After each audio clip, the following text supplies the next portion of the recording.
And we're live. Nick's having a wee bit of trouble with internet. So if he's here, he's here. If he's no, then I'm going to kick him in the bum. So tonight, guys, we have Bobby O. Right, I'm going to say Bobby O, and I'll tell you why, because I can't pronounce your second name. How do you pronounce it, Bobby? Good. How are you guys? How are you doing? I'm doing very well, my darling. Oh, Nick's went again. So, Bobby, tell me about yourself. Tell everybody about yourself. All right. Well, I'm a retired correction officer. I just retired like 6 years ago. After 35 years, I worked in the prison. Oh, wow. 16 of which was in solitary confinement, or what we call special housing unit. Mm-hmm. I never even gave the paranormal any thought, but it took a tragic thing to happen in my life that kind of like pushed me into trying to figure out why certain things happened. And for that, we'd have to go way back to 2003, when my son was killed in a car accident. Oh, I'm so sorry. It was horrible. Thanks, but he's a twin, and you get the call. It's the kind of call no parent ever wants to get. But the next day, he came back just to let me know he was okay. It was audible. I didn't see him, but the feeling was weird. It was like an enlightenment. It was like really strange the way it happened. But he just wanted to let me know that he was okay. He said, "Dad, it's okay. I'm okay," and that was it. And since I have studied on things that happen, like between deathbed incidents where you can get apparitions and all other kinds of things happening just prior to or just right after someone dies within that 24-hour period. And that happened to me. Oh, I've just kicked Nick off. Sorry, Nick. I forget you can control that side as well. Yeah. Sorry, Bobby, you were saying that, honey. Okay. So, hi, Nick. Nice to meet you. Yeah, nice to meet you, Bobby. So, where was I? So you get that call, Mm-hmm. And it was a horrible call. But the next day, I was driving back from where he was. I had to go identify him.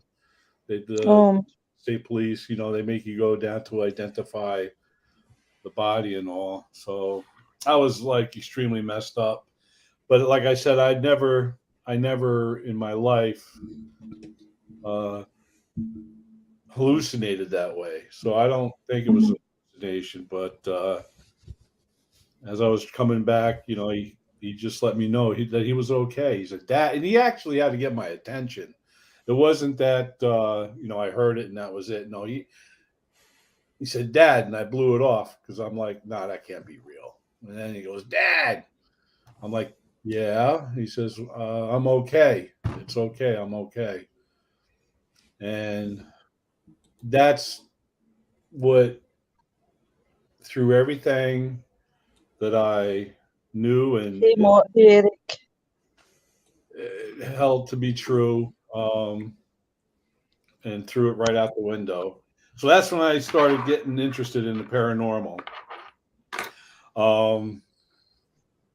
I would actually go out to see if there's anything to this. This whole thing that I went through. So after just being, like rogue in the paranormal community, I actually went to school. Hey. Well, that must have, that experience for yourself, Bobby, that must have been an eye-opener for you, if that's never ever happened to yourself. Never happened before in my life. So that got the wheels turning in the head. And I'm like, well, if I'm going to learn about the paranormal, I'm going to do it right.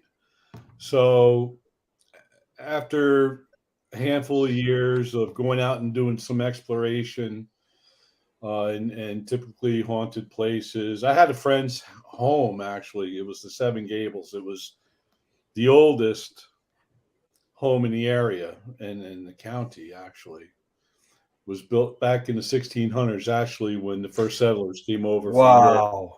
settled in Kingston, Wow. New York.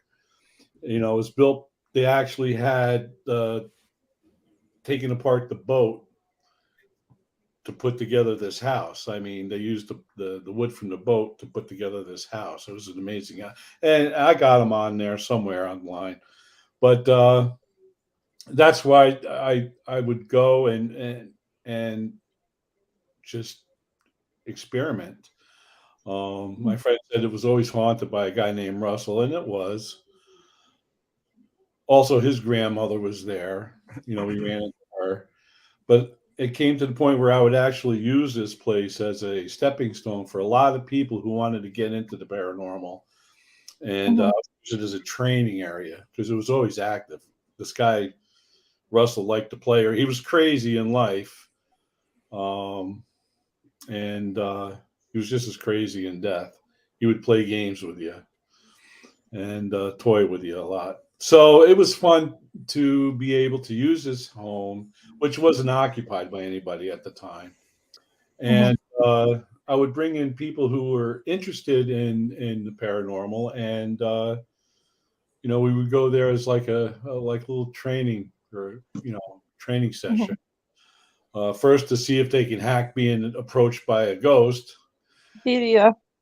Hey, Rita. Hello. We've got Mr. and Mrs. in the chat tonight. Or Mr. T and Mrs. T. Yeah, Eric makes a good point here. I was going to say, if you're crazy in life, you're crazy in death. Yeah. I object to that one, Your Honor. He was nuts. And he would definitely play, especially if there were any women in the place. He would pay a lot of attention to them for some reason. He really paid more attention to the women than he did the men. So I would use this place as a place to train other people that wanted to get into doing this ghost hunting thing. You know what?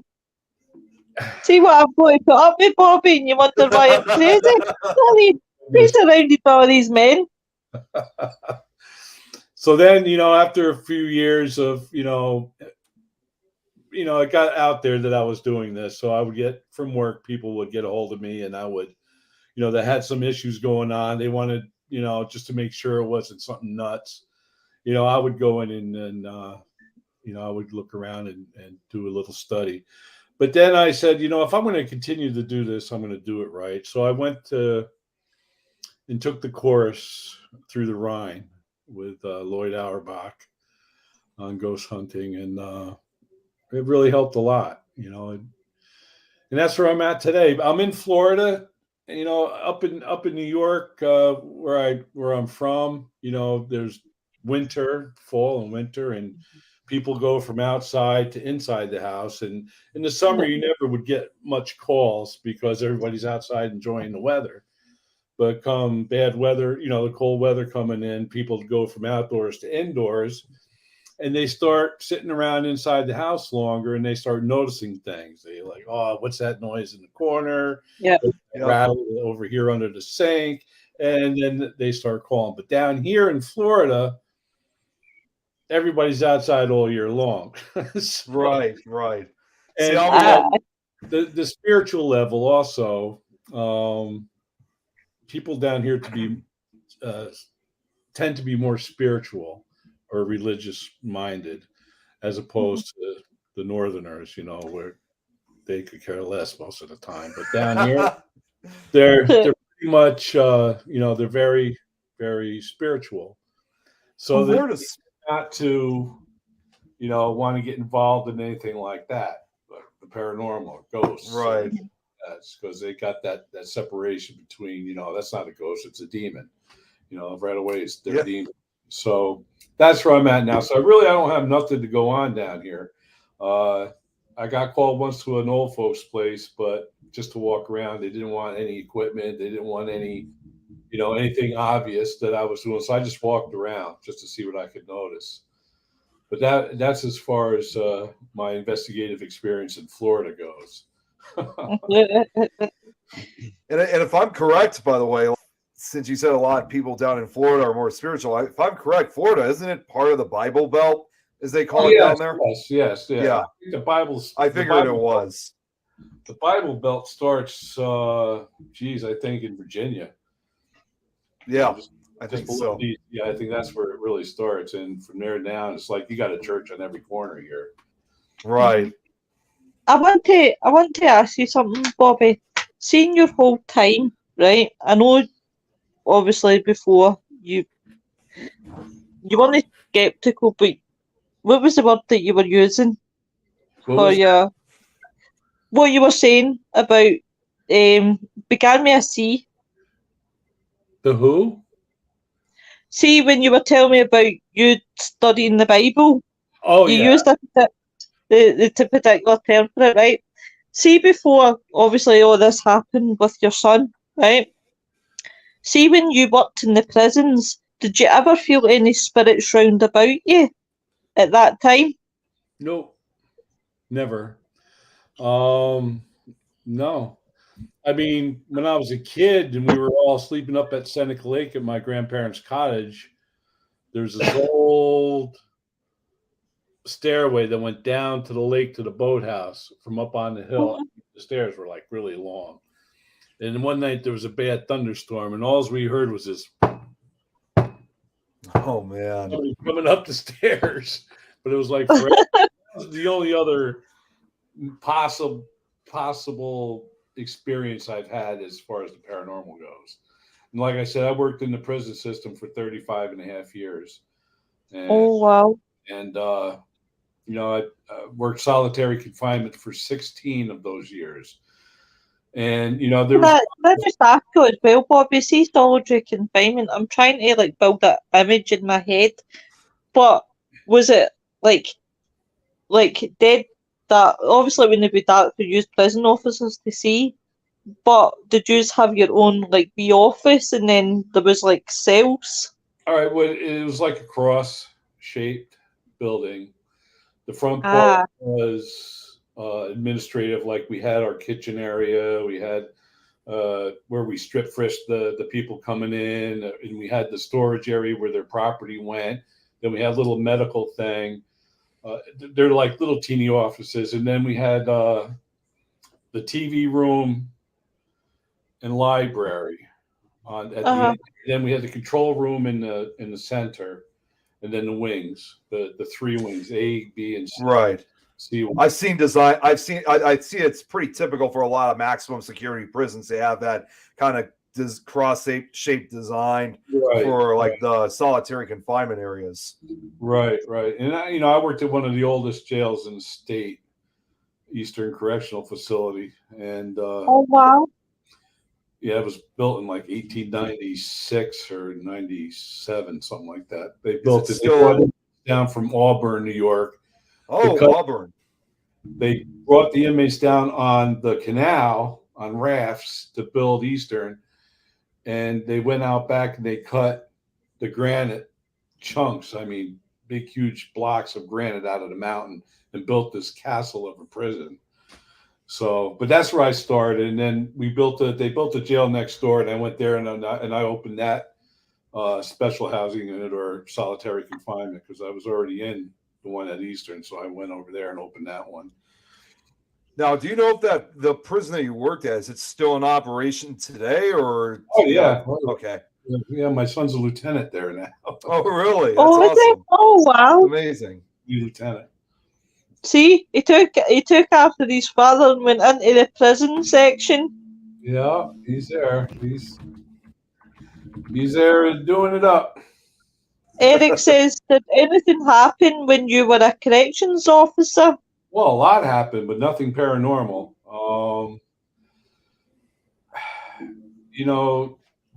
there have been a few times when we've dealt with some individuals that you might have thought were possessed, Wow. acting out like in that kind of way. It, I saw a guy in his cell just start stabbing himself with a pencil and like spitting off the walls, spitting up the stuff, and eyes rolled back. And you would think they were possessed, but other than that, no, there was no. You really didn't have time to notice that kind of stuff. You were more worried about, what was around you as far as real people, because they're the threat. Hey, well, Hey, Bill. Bill.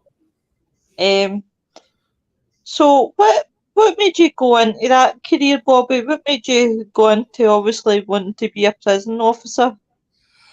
All right, what got me to being a correction officer was I just got out of the service, like in 1979, and I worked at the knife shop for about a year. And then my grandmother told me, because my grandfather, I lived in a prison town. The town was basically established because the prison brought in the employment, and of course, a lot of people came to the area to be employed by the state at this facility. So my grandmother told me, she's, because I was married, getting ready to have kids. My wife was like almost, I think she was pregnant at the time. She was. My grandmother said, listen, you should take this job. She says, don't look at the pay. She says, it's the benefits that you want, which is true. We had carte blanche for benefits back then. Everything was covered 100%. The pay sucked, but we had great benefits. So I took the job, and I wound up doing 35 and a half years with that job. Oh, wow. That is a long time. So when you're talking about I know I keep saying prison officer, because that's the UK higher class, that's the UK version, right? As a correctional officer, is that different? The correction officer is what we're called here. Right. Ah, right. I actually had a quite friend like that name. Huh? I actually like that name, the correctional officer. Yeah. It sounds better than a prison officer. It's like I could get used to saying that. Sorry, Nicola, go, my love. If you kind of look at it some way, if you look at most of the prisons here in the United States, they're often usually called correctional, facilities than actual prison. Like where you live, Bobby. There's Florida State Prison, but there's really not a lot of facilities unless it's like the name of the state and the prison. But other facilities are usually called correctional facilities or correctional institutions. So it in some way it depends which facility you're looking at. Yeah, in New York State, we had upwards of 80 facilities. Wow, 80 of them. Oh, wow. That's when I retired. When I started, there was only 12. Oh, my gosh. Oh, wow. Crikey. So you've seen it growing over the years? Yeah, the 80s were horrible with the Rockefeller drug laws and stuff. They were locking up these kids left and right. And then they did away with those laws, and that changed. There's actually there's some story that's going on. They're actually thinking about doing this, I think, in the next 10 years or so. I'm not entirely sure.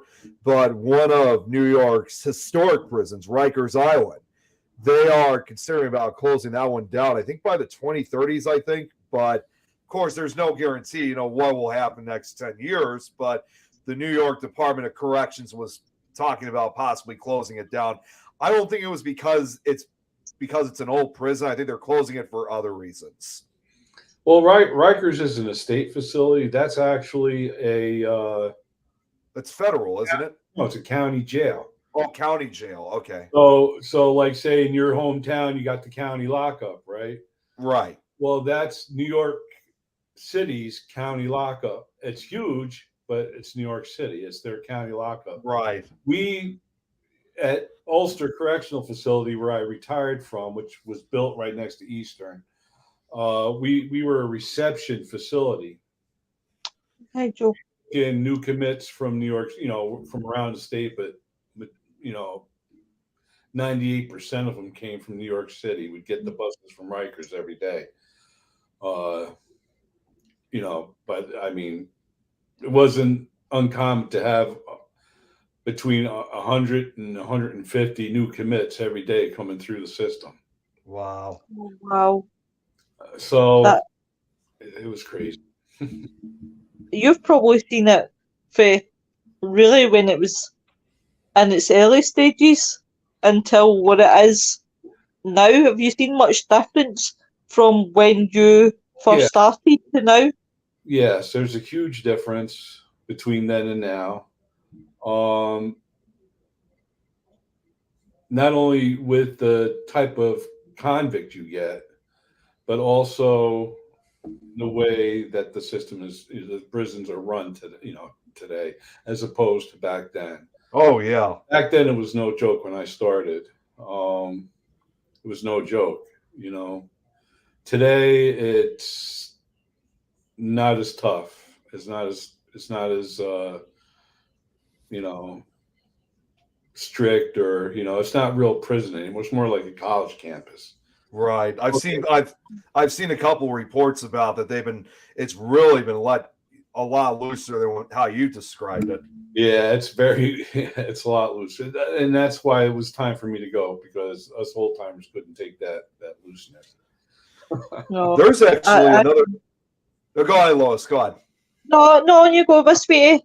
Well, I actually recently saw an article of something else, and this was quite interesting because I didn't expect they were going to build a prison of this magnitude for it. But there was I don't know if you guys heard, there was a new prison facility, I think, that opened up a few years ago, and they're concerned this is like going to be considered like the most secure prison facility in the Americas, not just the United States. We're talking about North and South America.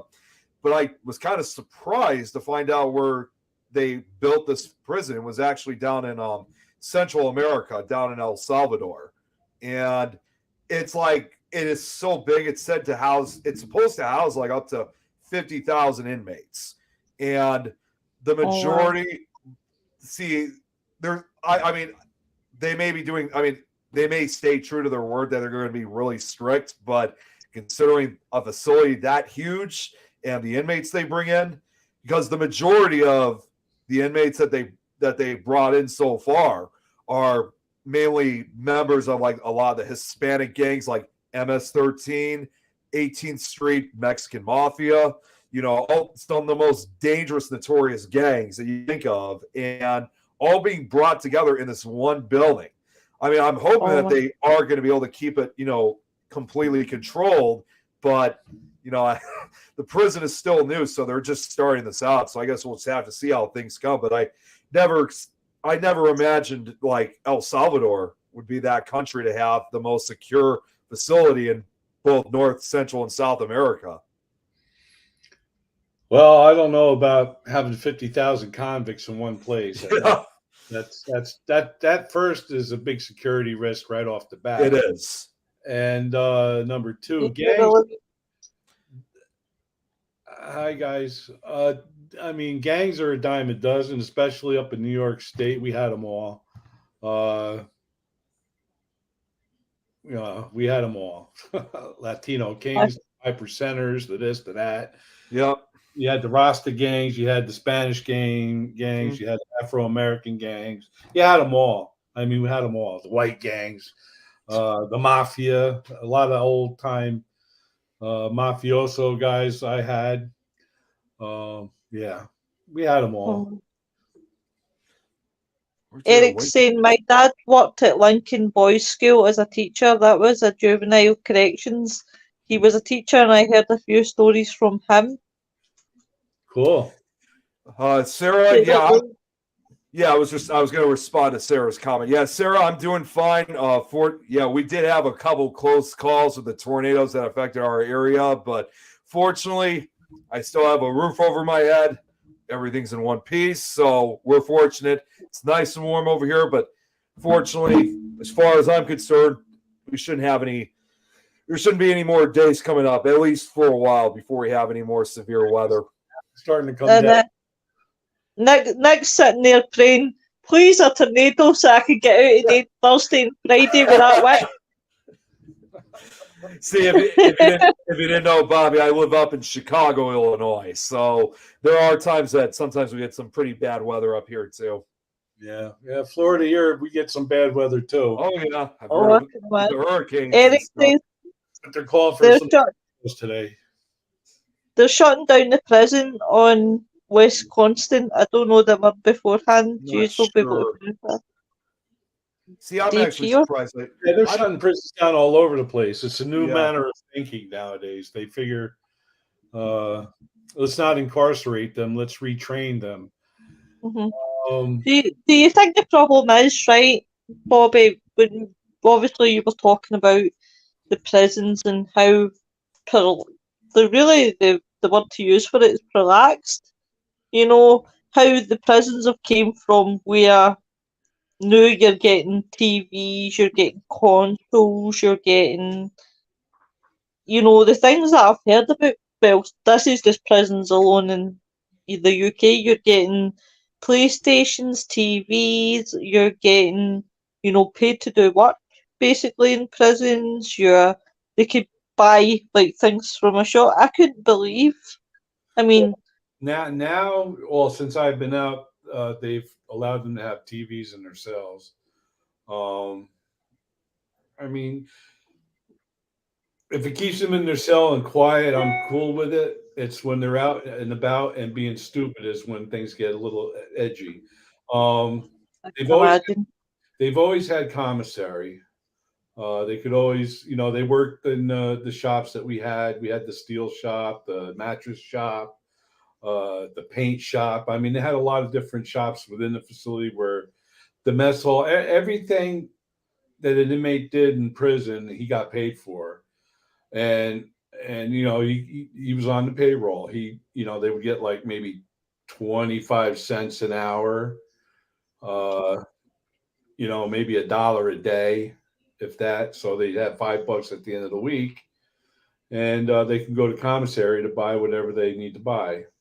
With the money they get sent from family and what they earn, they can go to the commissary and buy, like snack foods, some limited canned foods. Nothing raw. It's not like they can get anything that needs to be cooked. But they had hot pots in their cells. They could heat stuff up like soup. Oh, really? Sure, they had hot pots. Oh, I didn't realise that. Sarah Louise says a happy prisoner is a safe prisoner, in my opinion. Eric says it's by Green Bay. Yeah, I mean, that's a good philosophy, but they're not happy to begin with because they are locked up, and that's their main thing. I mean, regardless of what else happens, the main thing is they're locked up. Their freedom has been taken away.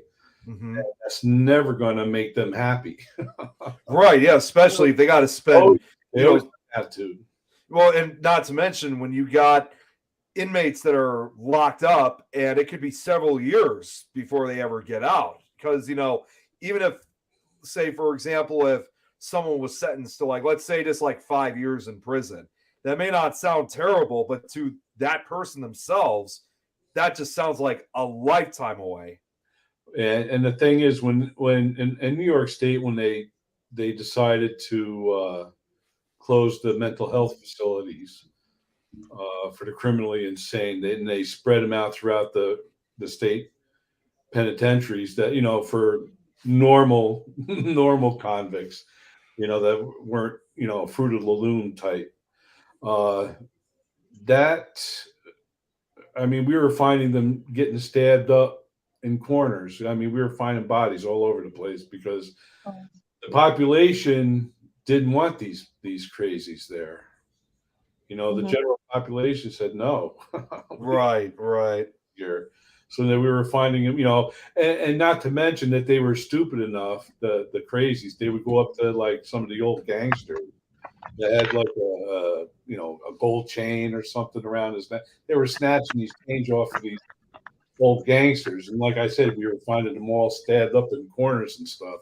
They weren't going to weren't going to take it. So they stopped doing that. I can imagine. I mean, that must have taken some balls just to walk up to somebody and yank gold Yeah. chain. It's like, wow, come, give. And a lot of the kids, they, and like the old timers, they'll sit out in the yard, they'll sit on the bleachers, they'll hang out, they'll talk whatever they talk about, do their thing. And the young kids, the gangbangers, would be out there all being stupid. Right. They're playing razor tag, they're cutting each other, they're running around stealing each other's stuff. But they did, they messed with an old timer, then you found that kid like in a corner all messed up. Right. Oh. Extreme medical attention. Oh yeah. Eric, they have to be unhappy to even get to the point of being locked up. Or stupid. I mean, what you got to understand? You commit crimes like that, you're going to get caught. And God, believe it or not, I mean, I'm sorry to say, considering how young I am over the years. I mean, I've always been very positive with my decisions, but unfortunately, there's other friends of mine who I used to hang out with who made those bad decisions, and a lot of them got locked up. So, and any time that they were always doing that kind of stuff, I was always smart enough to just walk away and get out of it, so I could isolate myself. So, it's Mr. Marie, I love when you keep reminding me that I'm older than you. But no, it's true though. It's sad to know that, with what you're talking about, that's what's happened to some of my friends over the years. Yeah. Cliff says many prisoners who grew up in high crime areas as children, they grew up thinking it was the norm to commit crime. Well, unfortunately, that's partially true. That's not always the case, but yeah, I mean, if you're in a very heavy crime area, it's like inner city youth, getting into trouble, doing stupid things. Mm-hmm. It's easy to get caught up in crime, but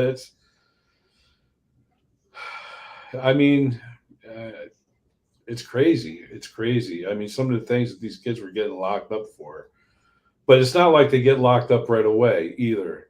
They usually had 15, 20 chances already. Uh-huh. They got locked up, so it's not like they haven't had their chance to get right. So here's a question for you, Bobby, right? What is the dumbest thing you've ever heard somebody being locked up for? Stealing a bicycle in New York City. Wow. He was in jail for the rest of his life. Really? Yes. I read it. Wow, really? I read it in the law. In the jail I worked that was built in the late 1800s, down in the basement or the dungeons, because they still had the chains on the walls and these cells down there. Oh, look, it's raining in Florida again. It was like a dungeon. They had the chains and everything that they would be chained to the walls and in the cells, and they had these like little teeny holes that were cells. But I found old log books down there back from the early 1900s, and there was a kid that got locked up in a maximum security facility for stealing a bicycle in New York City and never got out of jail. Wow. Oh my God. But if you think about it, back then, back in the 1800s, they were extremely strict when yeah. And it was like they didn't have the concept to, because what I was reading recently, in one of the shows that we're doing next week is actually looking at the term where the serial killer comes from, and I actually read it was actually the FBI that brought that term. It's a really built term as serial killers, because they ended up putting them into categories. And I didn't realise the difference between serial killers and mass murderers. Well, they put them all together in New York. Although their security classification might be different. There could be somebody in there that robbed a bodega and somebody that murdered 17 people. they would be in the same jail. Oh wow! See, that's the difference in Scotland. Sorry, Nick, when you go, love. No, I was just gonna say there is somewhat of a similarity to that. Like even today, like when Lois, I told you about like the Supermax in Florence, Colorado, Yep. where you have basically a lot of the country's most notorious criminals all packed together in this building. I mean, they do keep them, completely secure. They have no contact with each other, but it kind of echoes that kind of way of how you describe like it would have been in New York, Bobby. Yeah, like we had a few Maxi Maxes. Hey, Robert. Hi guys. We had, Sullivan just actually where my son just made lieutenant, is a Maxi Max, where they put the most notorious escape risks, high profile type criminals, like who was just there? I can't remember his name. Willie Bosket. He killed all these people and I don't know, it was crazy. But they put these high profile convicts in there.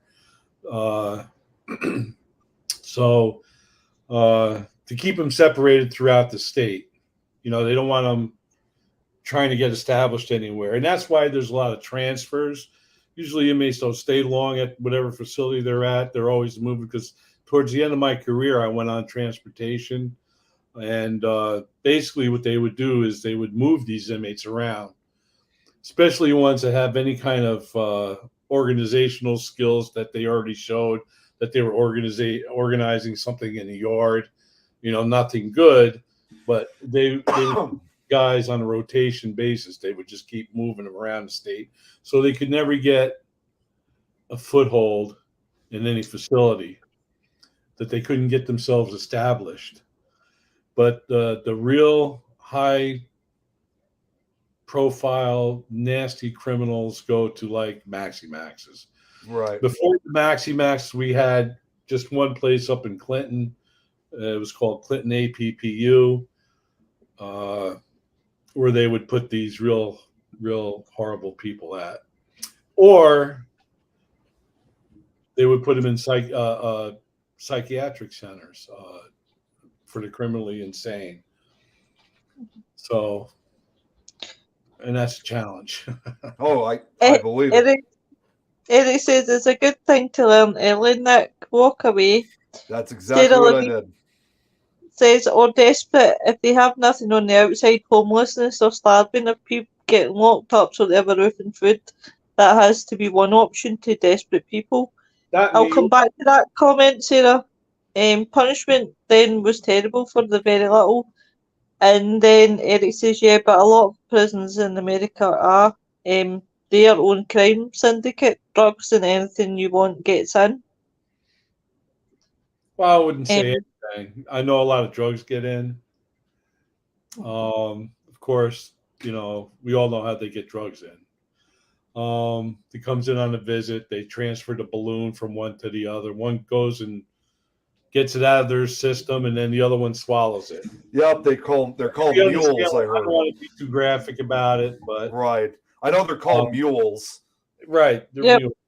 And then, like this lady Sarah is saying that that they have nothing. That's in New York State is bogus, because in New York State you don't have to be homeless.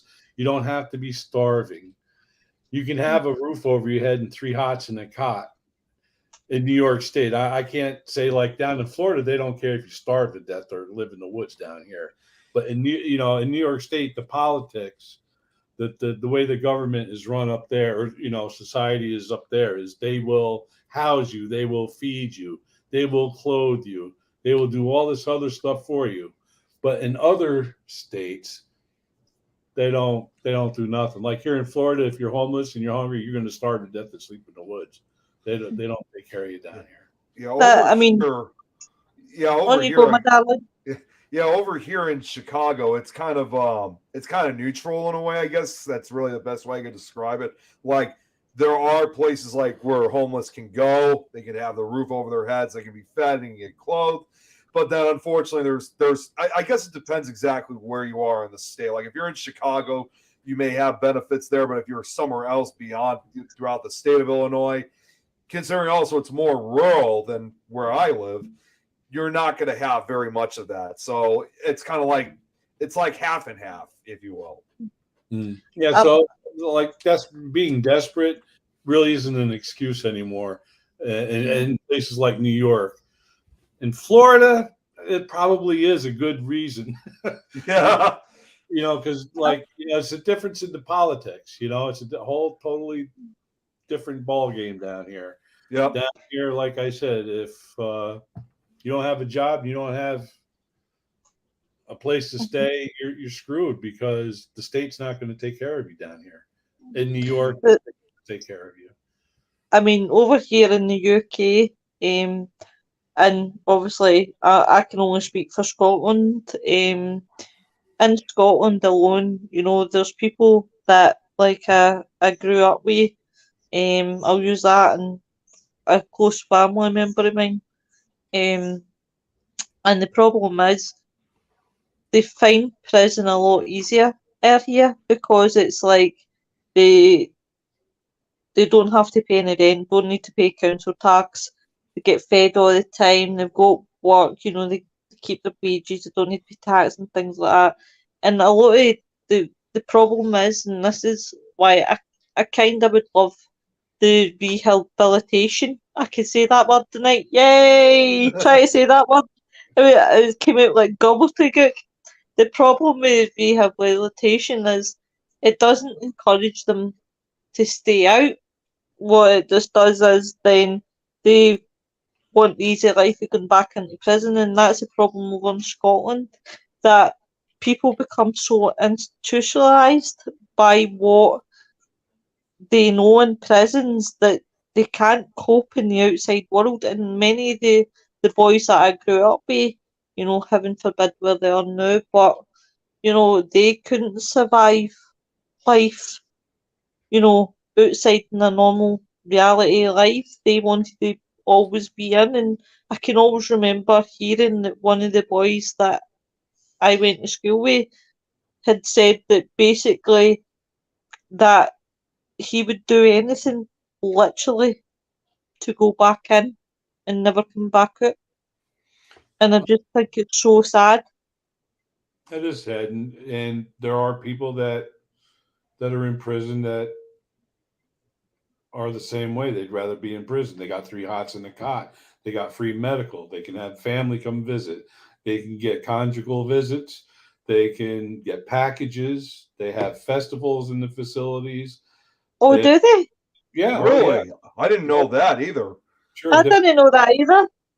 Different groups like name a Spanish holiday. Name a Rastafarian holiday.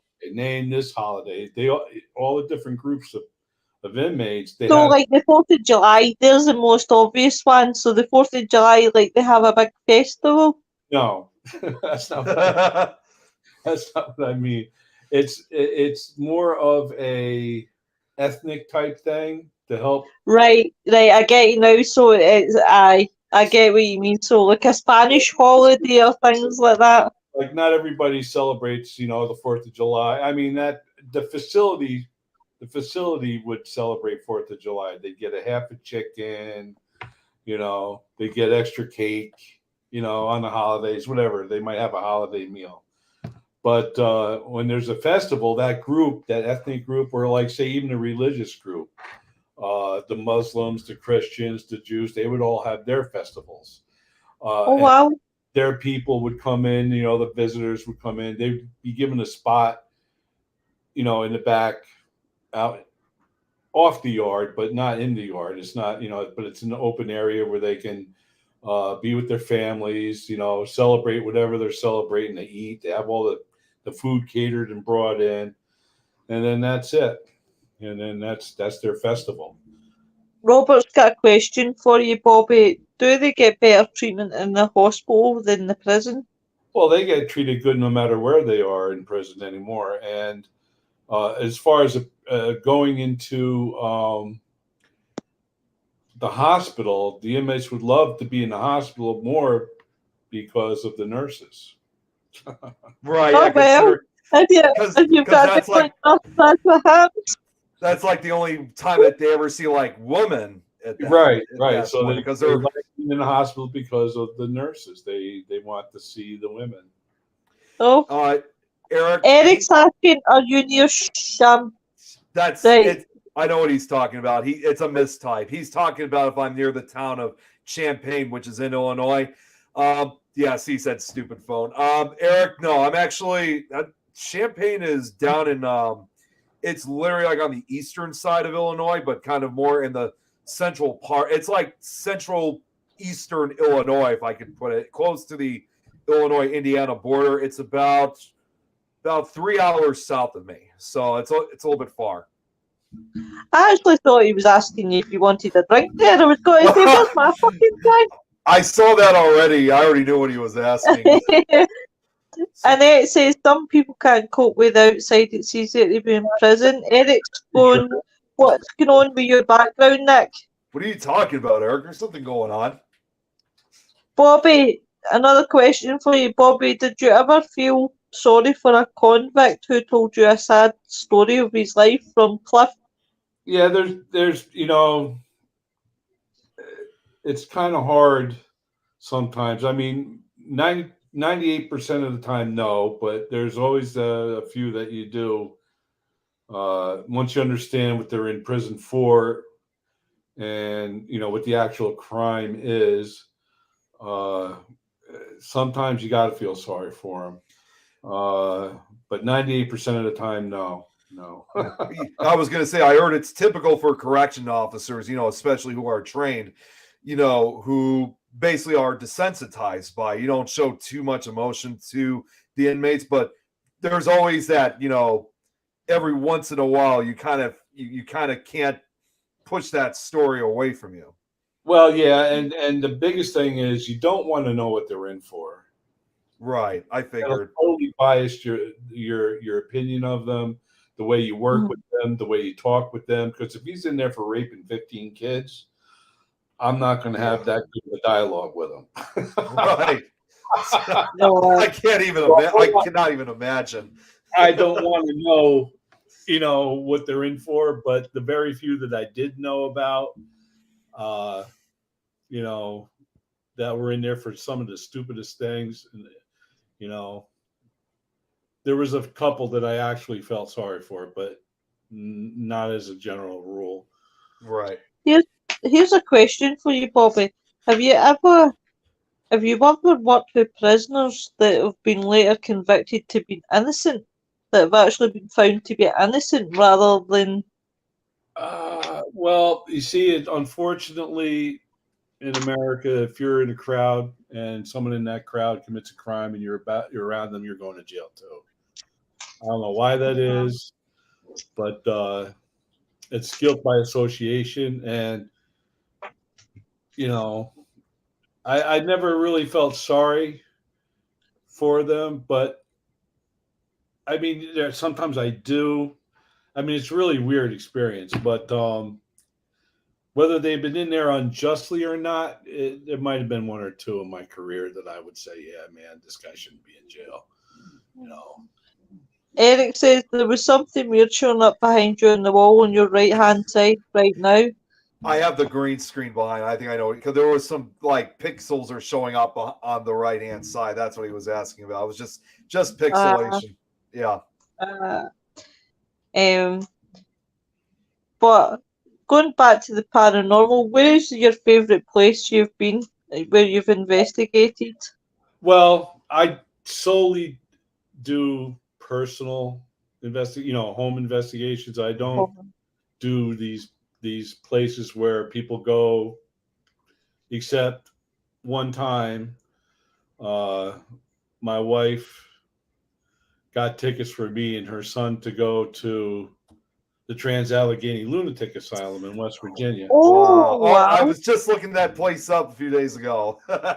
So we did that. I got a bunch of pictures there, and we got some crazy stuff. But yeah, people were running out of there screaming. I saw some stuff. I saw some black blobs going around on the walls and stuff. But you got to be able to sit back and think, is this real, or is someone actually psychically projecting this stuff because they want to see something so bad?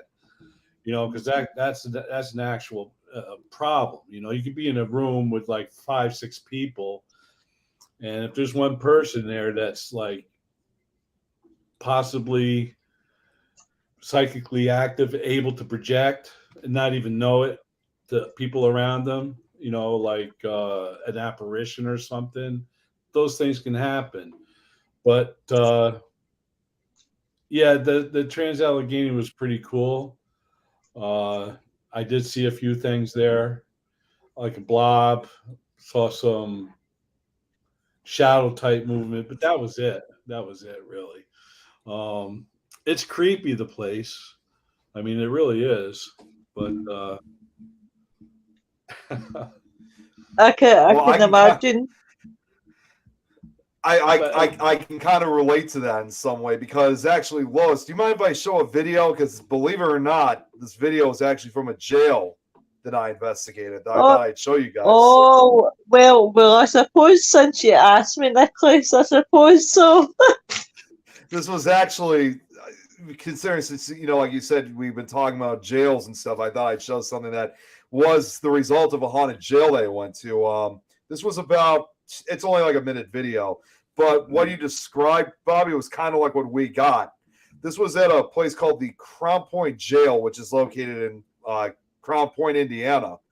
And we were in, I think we might have been in the juvenile area, but I'm not in this. I was the one who filmed this. But watch what happens when you see like what appears on the camera. 1 second.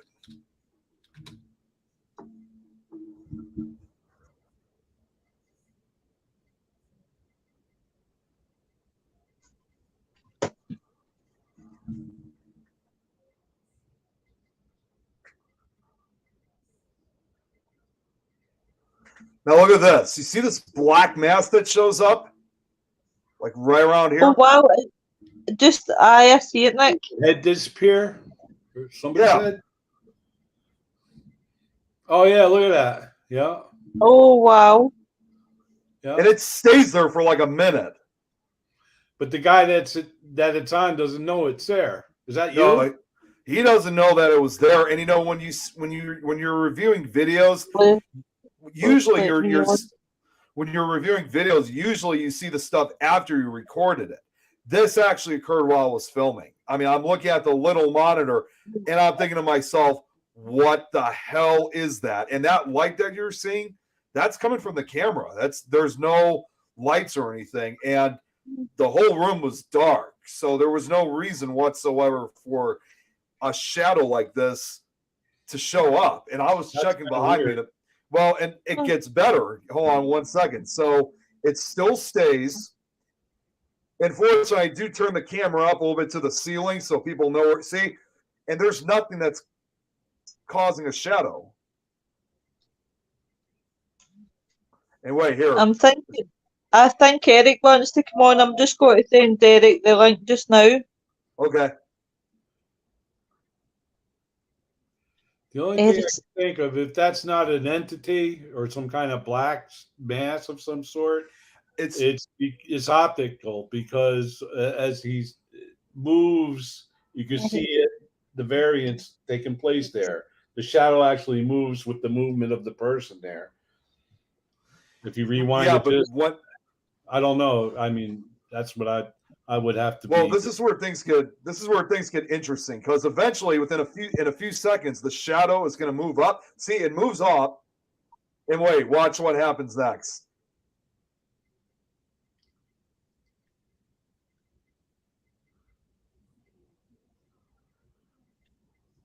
Here, I'll give it a few seconds.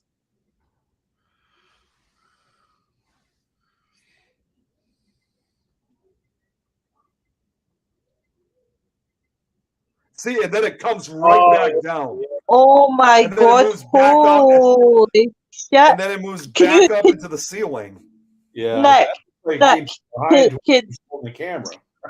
Nick, Nick, see before you let it go, like, can I be a huge pain in the ass? Could you play that again, just at that bit, till I nudge him to show him? The whole thing, Stephen, or watch that. Just right, see that where the literally. All right, play the whole thing. Play Okay, it again, Sam. hold on 1 second. Right, here's Hey. Eric. Hello, Eric. Hey, Eric. Just play it again, Nick. I want to see that closer. Sure thing. Hang on 1 second here.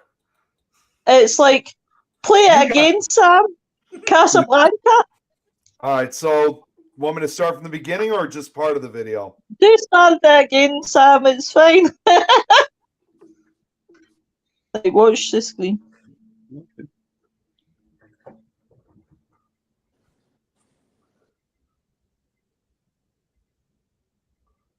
That is freaky, though. Don't talk, dude. You heard that, huh? Wow. There's the shadow or whatever that is. It, like, took his whole head gone. Yeah, it like covers his entire head. Covers his head. And his Did he- upper body? Oh, and his upper body, aye. Did you say he felt like he was being touched or anything? He never felt anything at all when this was being filmed. Wow. Maybe he thought the spirit thought he needed a hug or try to strangle him. Either one of the two. Like trying to give him a kiss. Yeah, this was at the Crown Point jail, so this was quite an interesting area. I mean, this was definitely interesting of what we capture. It's when it zaps away. That's when I find it, holy shit, I've never seen footage like it. Well, and you can tell that there's no thumb in front of the lens, you know, the light. And then it shoots back up into the ceiling. Yeah. And then wait, it comes back. Oh, it does. Yeah. Eric, that's Bobby. Bobby, that's Eric. Sorry, I feel so rude that I didn't introduce you properly. What was that? Said hi, Bobby. Oh, hi. Oh, Then wow. it comes back down again. Yeah. And then it shoots back up. And then it's gone. It's gone completely. I mean, and there's more footage. We didn't stop there. I just cut it down just to that part, but it never came back afterwards. I mean, I was trying to think, what in the hell is this thing? I mean, we were, again, where we were, there were windows behind us, but none of them generated. I mean, it went out to the downtown area, but none of it generated any of these lights. But it was either way, it was the first time I ever captured something on video, but what better way than to do it at a haunted jail in this case? Oh, yeah. Hey, Linda. But I mean, that is, I must admit, that goes up there with the evidence that I watched with Viv and Dan when they did a live, and I can't remember where they were. And Dan went into a room by himself, and he was sitting talking to this lady, and you can just see this figure manifesting on the camera.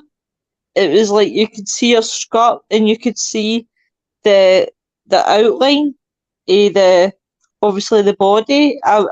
But some people just have a great, and you'll find it yourself, Bobby and Eric, some people just have a great manner with spirits and the way that they talk and everything else. It was just, Well, That's why I don't believe in provoking either. I mean, you got to have respect. And even if it is a prison and people are criminals, I mean, they're gone, you know. Their spirit's there, but their body's gone. I mean, don't provoke them. It's just going to cause problems. well, in general, you know, as far as investigations go, if I get called to a place where they're having issues and it's a very aggressive type of an issue, I'm not nice. I'm not nice. I mean, if it's just somebody that wants verification and to be able to have it documented so they know they're not crazy, that's a whole different ballgame. But if they're being abused in any sort of way, Oh, yeah, then I can see. I'm not nice. I mean, there's some spirits. I mean, I'll give you an instance when I investigated a prison in Scotland, and we couldn't get into the middle section because that's the council had bought that section and made it into offices, so we weren't allowed in to investigate. So we only had the bottom floor and the top floor. And when in the bottom floor I felt fine, in the top floor I felt as though I was getting sedated, though somebody was sedating me. So I thought maybe me trying to reason first. Maybe I've not had enough sugar today, maybe it's not enough caffeine, maybe it's just too warm for me. And I went back down the stairs and I felt fine. And I thought, right, that's weird. So I went back up again and then I had that feeling again. Wait now, I feel like I'm getting sedated again.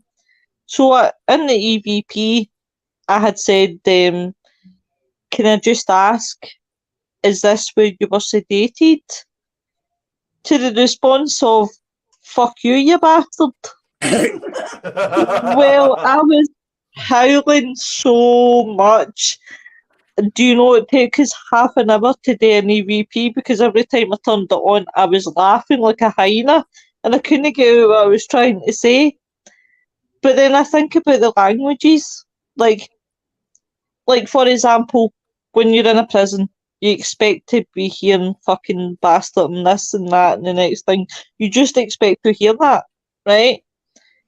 And so, like, one of the people were saying, oh, listen to that response. And I was like, but you're in a prison. That's what you expect to be hearing. Because that's how they know how to communicate. I said, so that's nothing to me. I mean, I have some old dears calling me an arsehole and everything else. I said, so that's like nothing to me. And I think it depends on what setting that you're in. Obviously, prison setting, that's how they will conduct. If you're in like a church setting, don't get me wrong, I was out with a friend when we were in a church setting and he was a fat baldy bastard. I thought the spirit, and it was just like, oh, holy shit. I noticed that about a lot of teams in Scotland get people swearing, ghost spirits swearing at them, and anywhere you go. Oh God, yeah. So, it wouldn't bother me in the least, because I mean, in my job, I got cursed at all the time. Well, I can imagine, Bobby. This actually leads to an interesting question, because Bobby, I know you said, like you usually only just investigate like private homes, but would you ever investigate a haunted prison or a jail like Crown Point if you ever got the chance? Oh, I go through it. Yeah, of course. I mean, like I said, I did the Trans-Allegheny, but I would do that. It's not something that I go out to do like now. I just wouldn't go and pay money to get a ticket to go investigate whatever. I just won't do it. I did the Mid-Hudson Psychiatric Center in upstate New York. We were the first people in there ever to investigate the place. Didn't really come up with anything, but still we were able to get in there. As far as like a state facility. And the other one I did, like I said, was a Trans-Allegheny, but that was a tourist thing. Yeah. And that's just not my bag. So since I went to school to become a paranormal investigator, I made the decision that I would do it to help people who were living in fear, had questions, who didn't understand what was going on, and hope to be able to give them the tools to understand and deal with what they were going through at the time. So I really don't, go on these public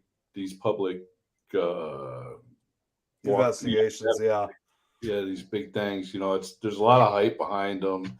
You don't even, like I said, there is a thing that's out. It's called psychic projection.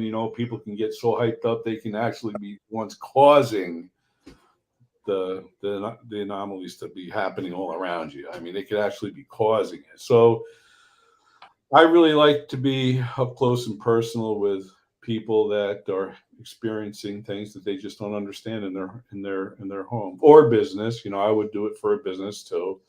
If they were having issues in the back room or something, stuff was fine, whatever, I would go in there and do that. But these public haunts, I'm not, where they sell tickets to go in and walk through. I just don't do that. No, I totally hear you, Bobby. See, this is I'm okay on private investigations. So it Mhm. could be exploring a building, it could be maybe like yourself going out and doing home investigations. I'm all cool with that. I'm all good with that. But Mhm. what I refuse to do as a paranormal investigator is do events. I Right, absolutely hate them with a right. passion I have nothing to do with it. because I feel I guess it's because I know myself. If I do events, I wouldn't be able to relax because I'd be too worried about where everybody is, what they're doing, are they staying safe, are they following the safety rules, and I just couldn't relax. I couldn't get myself in the zone. So that's the way I'm just like, no, thank you. Yeah, that's kind of the same. That's kind of the same thing with me. I mean, I usually prefer a lot of the private. I mean, it's different if you have like your actual crew to it. That's one thing. But when you have like 20, 30, 40 people with, it's just too much. I mean, yes, sometimes I've made some exceptions, like, maybe just a few. If it's like, usually it's because of price wise, or if they ask us to help them volunteer, that's one thing to do. But actually taking part in those actual public ones, it's just too much for me. I prefer a lot of the private ones with just a few people. Again, some if they ask us for help or volunteering, that's an exception. But other than that, no, I don't do the public ones very often either. Yeah, I can't But handle being around I 40 like that. people. It's just too many people for me. Right. yeah, definitely. Cliff says, look like an imp. Lynn says, I've had experiences with black masses at a home that I lived at many years ago, and after time it changed its shape into a nasty face, which grew with the size of the mass. Very nasty. Joanne says, bravo. Linda says, maybe the dark shadows are reacting to the expectations, the fear of the viewer. Unknown, if you don't project a feeling of fear, then why would they appear in ways that scare? Lynn says, Yeah, other she's people referring to who the have lived video. Yeah. Other people who have lived in the house I told you about after I had left these apparently had the same type of hauntings, and I only found this out in the last 8 years. It looks like that the entity was stuck in the house. Joanne says, there you go. I'm presuming this is Rosie. I absolutely believe this. Linda says, before I met up with paranormal, I used my gifts to make art for other people to use in newspapers. Advertisements in special public. Oh, interesting. And Cliff says, spirits do feed on emotion. They do. They absolutely do. That's why we all get paranormal hangovers. Yep. I got to just say this one story about the Trans-Allegheny. It was the funniest thing I ever saw in my life. I got myself into this one room, this big room, and I went way into the far corner. It was black, dark. You couldn't see your hand in front of you. And I'm in there saying stuff like, so do you feel like you're not as crazy now as you were in life? In death, are you free from your insanity? I'm asking stupid questions like that because I'm like in the dark all by myself. And then I see this flashlight coming in through the doorway. And there's this guy, he's like coming in, he's coming in, and then he turns the light. He turns the light all the way to the right. He's looking to the right of the room. I'll leave the butts alone. Okay. Go ahead, Bobby. Sorry. Okay. He turns and he looks to the right of the room. I'm in the left corner. I'm like tucked in there waiting for whatever. And then I see him. He's turning like this with the light. And then he sees me and went, ah! Boom!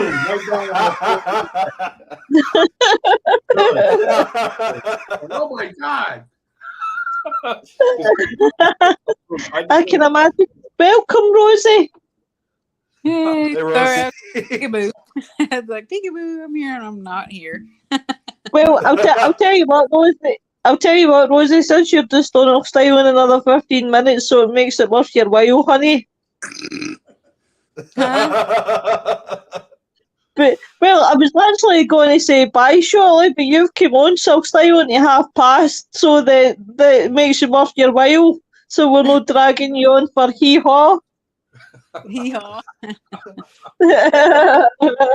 Charge my phone up for a You little know, in bit. prison, working all those years in the prison, I've never seen anything remotely paranormal because, as it is, you're already in the high state of an emotional awareness. Anyhow, you're like you're on point, but you're not looking or even worried about anything that might be remotely paranormal in prison.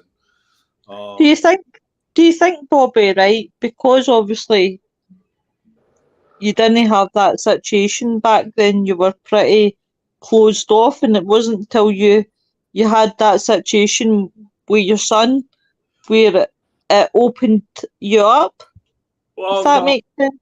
no, it makes sense, but no, because when you're working in the prison, your senses are focused totally on something else, and that's making sure your back is okay. Yep. You're always watching your back. You're not, or your fellow officers' back. You're more in tune with the actions of the cons, not the environment in itself. So, but becoming a paranormal investigator, you switch that up to being more aware Mhm. of your surroundings, your physical surroundings, and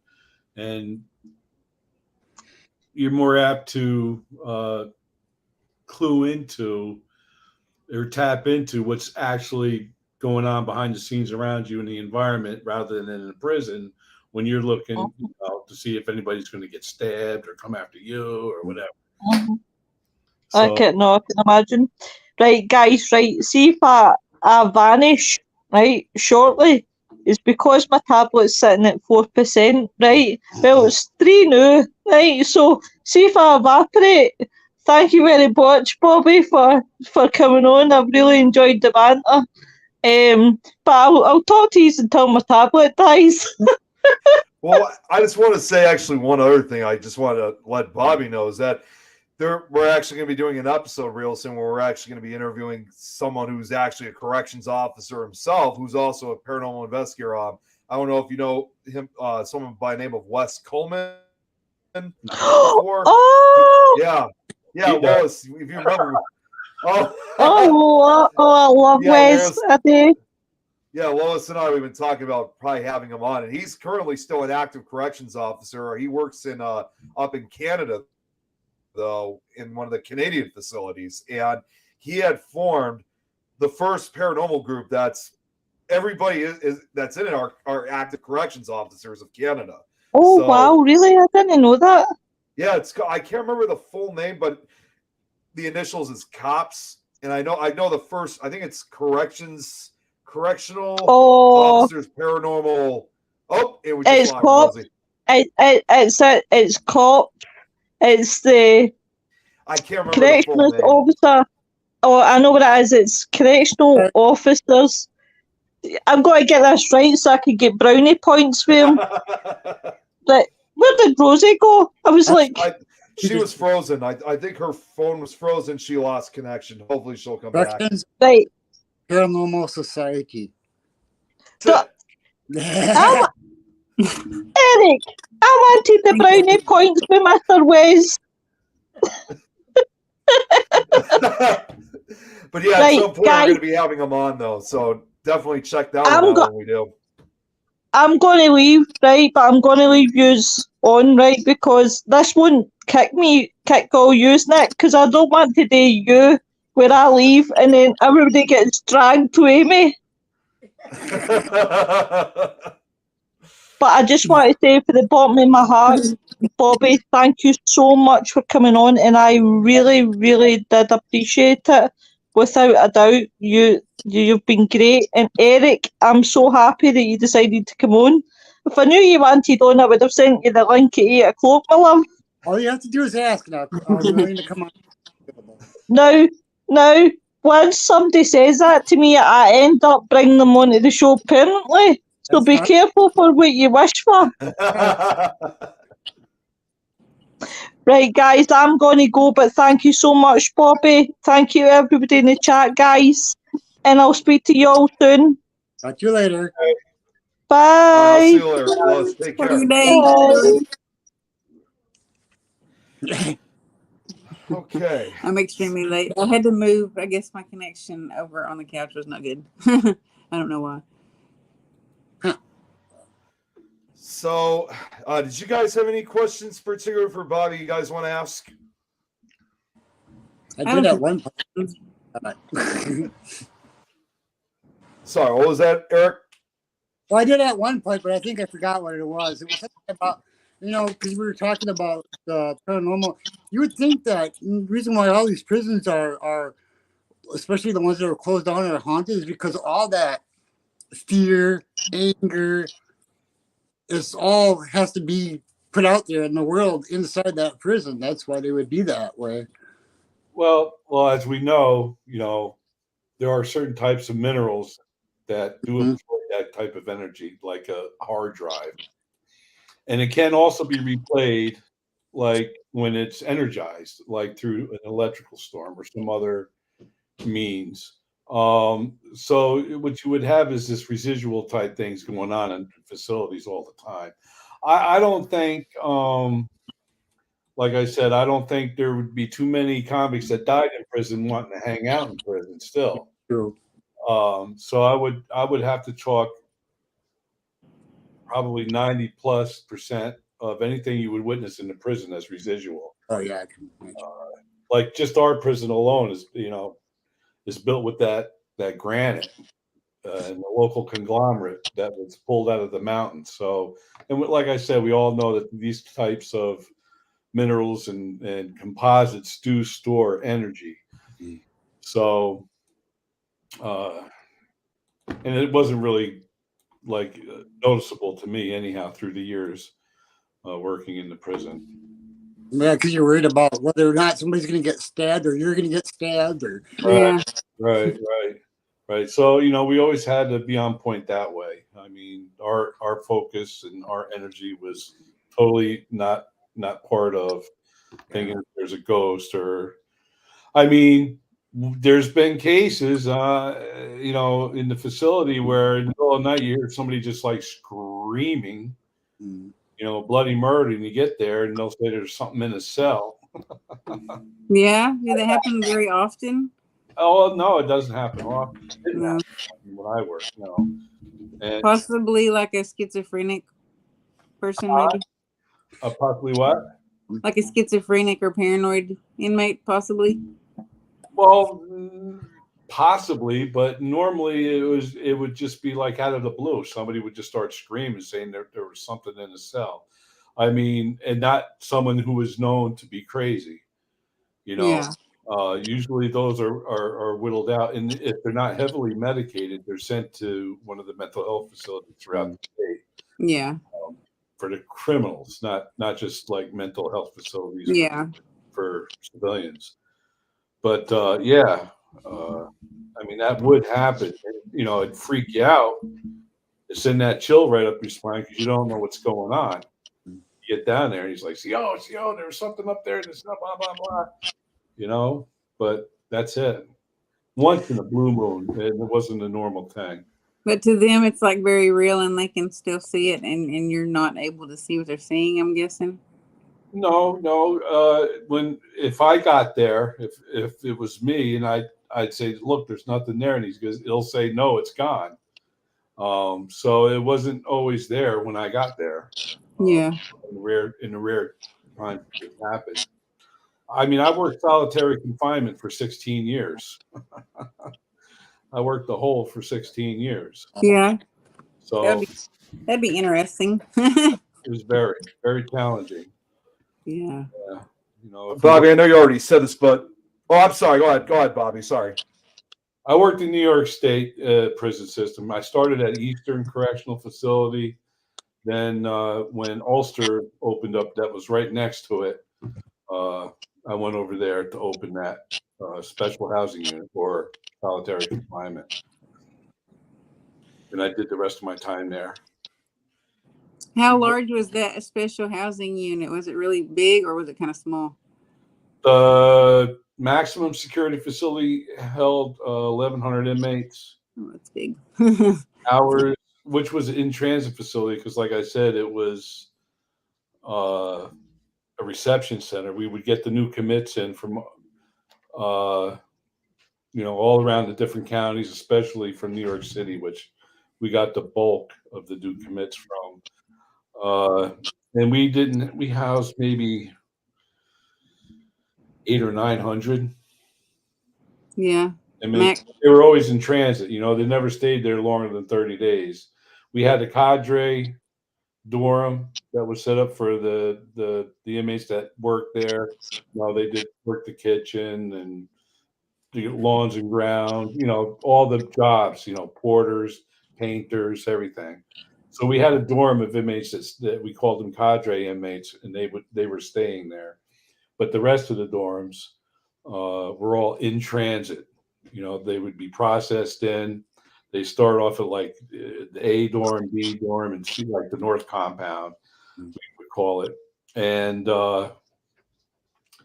that's when they would first come into the state system, get classified, get the testing, educational levels, get medically tested, and then they'd move down in the dorms, down the line there, like B, E, F, and G, which were inmates getting ready to be processed out and sent to their permanent facilities throughout the state. So it was quite busy. Big, huge revolving door at the facility. Were there any well-known or notorious inmates there that you're allowed to say their name or anything like that while you were there? I had Jerry the Jew. This was at Eastern. He called himself Jerry the Jew. He was a white collar criminal. Did a lot of things for the mob, a whole bunch of that stuff. I had gangsters there. I had Thomas Hagen, who claimed to be the only one who claimed to kill Malcolm X. There were 3 actual people who were convicted of killing Malcolm X, and only one admitted to it. Yeah. I had him. I had the Westchester rapist. He raped like 17 women or something like that down in Westchester County. Harry Burzup, they called him Hatchet Harry because he would chop up drug dealers with a hatchet. Jeez. Yeah. He was like doing the good work, he thought, I guess. Yeah, he didn't like drug dealers, so he'd take a hatchet and chop them up. These are people that, yeah, a lot. There was 3 guys that raped these nuns at this place in New York City. They raped the nuns and they carved little crosses in their bodies. It's crazy. And I had them. I had one of them, and they tried to. The other inmates tried to burn them out. When you're in a cell and then someone comes by and throws in an accelerant, and then another person comes by with the match, it goes like that. There's nowhere you can go. Right. Yeah. So you're done. You were basically executed, maybe not by the state, but by the inmates. Right. They did have a code. They had their own code. You couldn't be, anything, any crimes to do with children, any right. Rape. Probably Christian women would be a red, like on the list. Yeah, I mean, you didn't want to be in there for rape or molesting a child. They will get you if they find. I was going to ask that because always make comments like, "I'd kill them myself," and I'm like, "Trust me, when they get to prison, they're going to get hell every single day." Yeah. Oh yeah, and that's still that code of conduct is still around to this day in most maximum security prisons. Right. And that's all I worked was max until I went on transportation for my last few years, so I could build up my retirement. A lot of overtime. Yeah. So Was that transporting from the second housing facility? No, I used to bring them to Mid-State, which was up in central New York. I was down in the southern part of New York, the lower Hudson Valley. We would ship the inmates up as through the reception center and also an in-transit facility where they would come in from other facilities to get transferred to other hubs in the state. Well, the hub that I used to go to every day up in Oneida is where they had Marcy and Mid-State. Marcy was, and also Central New York Psychiatric Center. It's all right there. There's like 3 prisons at the psychiatric center. So we would bring crazies up. You know, they try to juice them up as much as they could with Thorazine, you know, and so they would make the ride okay up there.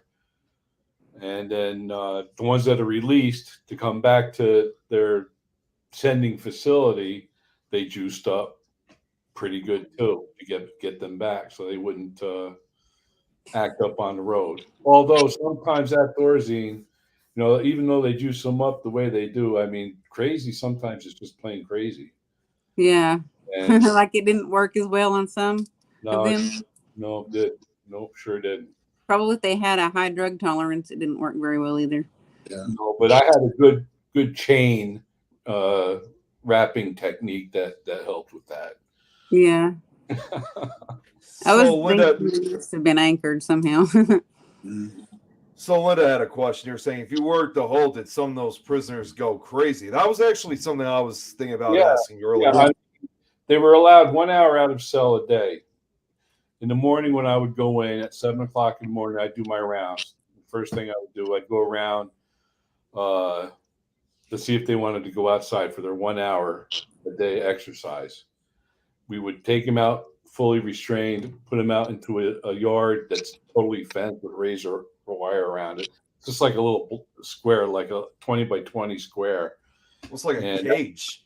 It's a cage. And, you know, but yes, I've had them go crazy down there. Yeah, they would go nuts. I mean, I had guys get back up to the door and bend over and run as hard as they could into the far wall repeatedly. I've had them try to hang up, which there's nothing really to hang up with, but they would try with bed sheets, but you know, they could never accomplish it. I've had one guy stuff paper down his throat to try to kill himself. When I got in there, he also was hanging. He made a noose that he hung from this vent, which was shabby. So he was like trying to lean into it to try to kill himself. I didn't know he had everything packed in there. So I pulled it down, got him on the floor. And once I got him on the floor, he went down pretty good, you know, on his stomach. This thing popped out of his mouth. Poof, and it was bouncing off the walls. I'm like, what was that? Dad, just from the force of him hitting the floor, expelled this thing. Thankfully, he saved his life. But he has, you know, those little mini play footballs, the little teeny ones? Yeah. You hold them in your hand, you throw them. He has wadded so much paper down his throat that it was a solid looking like little football. Just like that. When it came out, it shot out and hit all the walls. Jeez. Yeah, I've had that. I've had them cut up. You know, yeah. I had a question. It's not anything to do with what you're talking about right now, but I know that you had said before that you didn't ask so much, which I totally understand this because I used to be in the same mindset. That you didn't as much have like the spiritual intuition as more like probably like a survival instinct or sixth sense type of intuition when you're working in those places. Like, do you think that develops and like you can you could have experienced more of a survival type? Because I used to work in the field that you're talking about, and I developed this weird sixth sense of who was capable of harming me when they came near me and who was not capable of harming me when they came near me. Well, I treated everybody the same. You know, I was always on point with no matter who was there, whether it was a convict that was not likely to do anything Hmm. or a convict that you're fighting. Yeah. Take care, Len. You know, when, you know, like I said, I used to do my rounds in the morning in each cell. There was 32 cells in solitary confinement. And I would stop at each cell door and say, you want to go out to rec? No. You want to go out to rec? The next cell. Yeah. Are we going to fight? Yeah. That's the way it was. Yeah. That was just them being non-compliant, or were they just bored and they wanted to fight because they didn't have anything else to do? There's several reasons behind that. One, of course, is a very psychological thing that they just that's just the way they are. Yeah. Two, if they were getting to be released out of solitary confinement because they don't want the PC tag hung on them, they would commit an offense like try to assault one of us to get a new charge to stay in solitary longer. Because they don't want to go to population. They might have an enemy out there. They might have this out there. They might have that out there. So they don't want to go out there. So instead of signing in to protective custody or even admitting that they might have a problem out there and administration either administratively segregating them or put them in involuntary protective custody. Yeah, voluntary, involuntary, then administrative segregation. So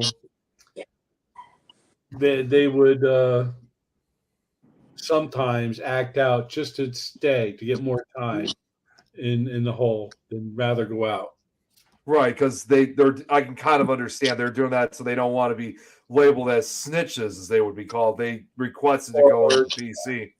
Or they're just afraid of prison itself. I mean, you know, they feel like that they might get attacked, they might get punked, they might get raped. You know, there's a whole slew of things that could happen to them. You know, and what I mean by punked is, you know, somebody would much bigger or whatever would come up and pressure them into giving up their commissary. You know, and commissary means a few things, but in this sense, I mean like stuff from the store. Yeah. The other type of commissary sometimes too. I really don't want to, you know, you got with that, you know. We know what criminals think about. I mean, so like I said, it has two separate meanings, but yeah, I mean, and like I said, people would commit offenses to get put in special housing just to get out of population without being perceived as a punk or, you know, or whatever. It seems like it had like an effect on you a little bit too, you know, psychologically, just being around all the time. No? I went from the military after corrections when I got out. So it was actually funny when, you know, going through the academy because they tried to be paramilitary and I would laugh at them because I just got out. Yeah. So, and, you know, having not such a good upbringing in my life, you know, basically being on my own for a very long time prior, since I was like 14. It never had really an effect on me. And my wife, who is a psychologist with 2 master's degree, says I'm what they call resilient. Yeah. In the psychology world, there's this thing called resilience. Yeah. It can be the product, like my mother was in and out of mental institutions. My father was an abusive alcoholic that beat my mother all the time. But yet, you know, I don't do crazy stuff like that. I don't drink. I don't do none of that. So she says there is a thing that they call in their field. It's called being resilient. Yeah. I don't know what it is, but yeah. Wow. Where you don't completely become changed by something like a lot of other people around you could. No, I don't. I don't let these things get to me. Guys, I'll be back in just a second. I got to refresh my page quickly. So if you guys can take over for just a sec, I'll be right back. Okay. Okay. Yeah, last night I actually told my daughter that I felt like I was resilient because I've been through a lot of crap in my life, and I feel like even sometimes people can even sense that in you, and they can try to test you or try to. Probably you dealt with this in prison and with the inmates, that they could try to psych you, or they could try to manipulate you, or they could try to like throw you off, or even maybe confuse you or something, or mess with you. Of course, they all try you. I mean, they all try you. Or to make you mad. Well, they never, they don't make me mad. But I mean, there was nothing they could really do to make me mad at them. If they're breaking the rules, they're breaking the rules. I never took it personally. Yeah. You got to be able to separate, something personal and something. They're objects to me. They're not even people to me. They're just my job. I'm there to make sure that they're safe, everybody else is safe, they get what they're entitled to. That's it. It's just like a factory making a product. I'm trying to just do my job. I'm not there to interject my own personal, because I've seen it. I mean, if you worked in that kind of situation, you've seen the person. Mm-hmm. You've seen them. Or I've seen them. And I also seen those same guys that thought they were going to be like a Percy, run around with bottles of Maalox in their pockets because they were so internally messed up, I guess. What would they do with that? What would they do with that? Like Maalox, because their stomach would be so upset. I mean, I used to see guys throwing up at the front gate before they even went into work. Okay. Yeah. That's what I'm trying to. Yeah, I've heard stories before from some of the people I worked with that worked in like maybe like Djibouti, Africa, or somewhere else like that. They were master at arms in the Navy, and they had to work with some captured I guess terrorists and stuff. Mm-hmm. In some of the jails that they would keep them in, the people would do. I was thinking that you were going to say they would do the similar thing that was called a cocktail, where that they would actually get some kind of container they had eaten out of, and they would save it, and they wouldn't throw it away or give it back to the officers, and they would poop in it, and then they would throw it on the officers as they walked by. Yeah, I heard they often throw feces a lot sometimes at officers. I got it thrown at me a few times. I got hit a few times. And it didn't fare too well for them. Oh, I'm sure. I'll be right back. I'm going to grab my charger, but I can hear what you're saying. Inmates call it defecation education. Defecation education.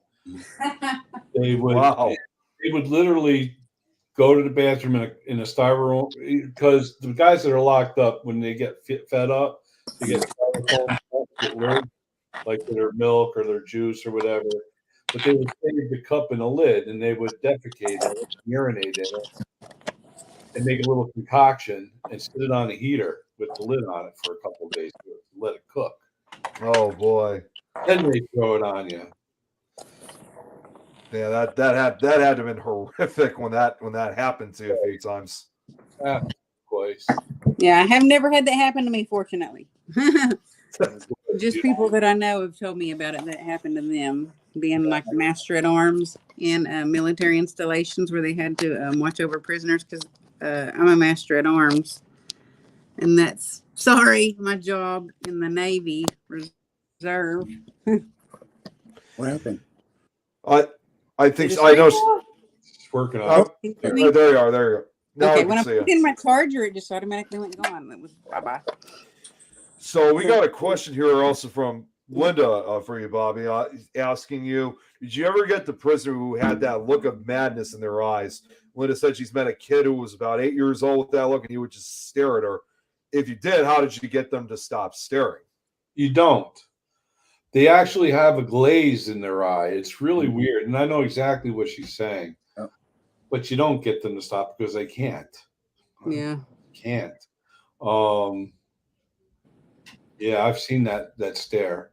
Does it look mostly the same as they say, like serial killers that look just stone cold? Does it look similar to that? No, because serial killers look just like you and me.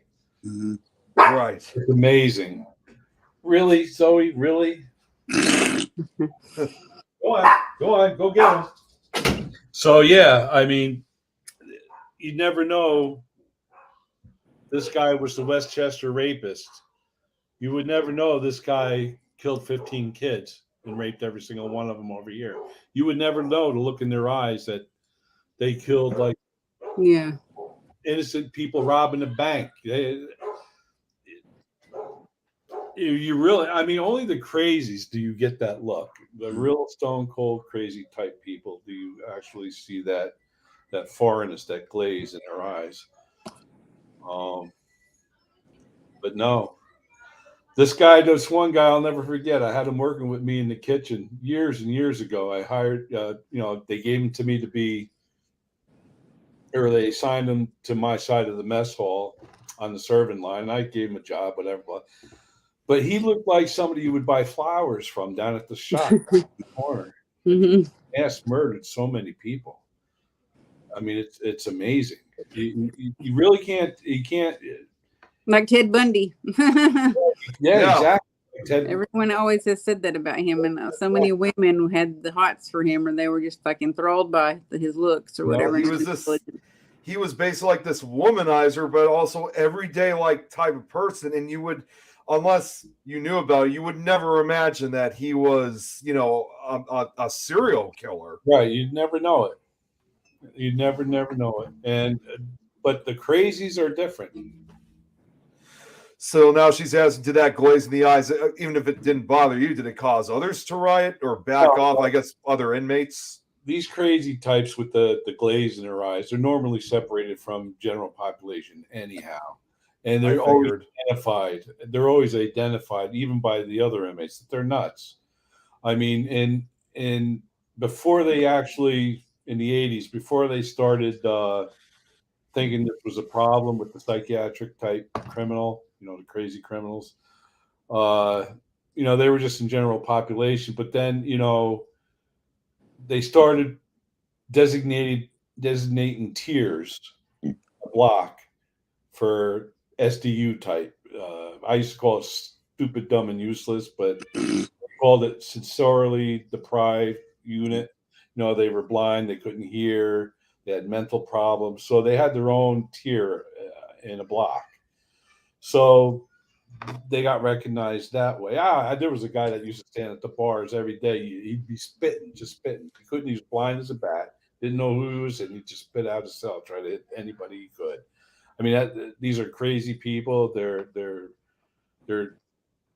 limited in some way of communicating or observing or seeing or hearing or whatever. And then they went to designating entire facilities as psychiatric for these types of inmates. And because back in the old days, we would send them to Central New York Psychiatric Center for a 10-day tune-up. Mm-hmm. You send them out crazy as hell, fighting and kicking and screaming the whole way, and you come back, drooling. Psychosis. Medication. Probably some like physical stuff too, though.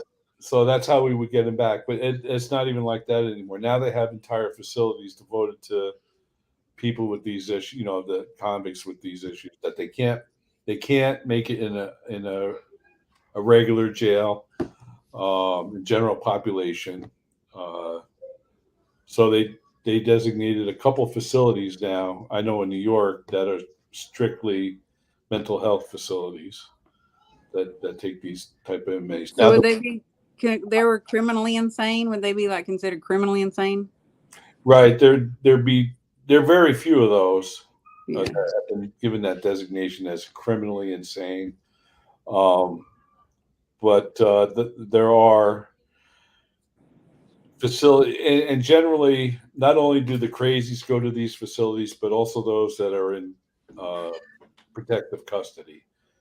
So they've made entire facilities now in New York State.